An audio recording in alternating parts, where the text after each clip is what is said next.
மீண்டும் திமுக ஜெயித்தால் நமக்கு ஓரங்கட்டினா நம்மளை தான் முதல்ல டெல்லி பிடிச்சா நம்மளை காப்பாற்ற மாட்டாங்க. அதனால திமுக ஜெயிக்க வேண்டிய அவசியமே இல்லை என்று அவர்கள் பேசிக்கொண்டார்கள் என்ற விஷயம் இப்பொழுது திமுகவுக்கு பரவலாக போயிருக்கு.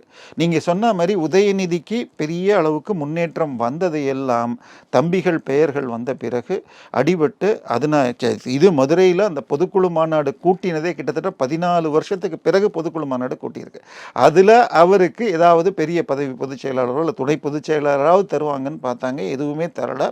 திரு ஸ்டாலின் அவர்கள் இப்போ 26 தேர்தலை என்னுடைய தலைமையினே அனௌன்ஸ்டார்.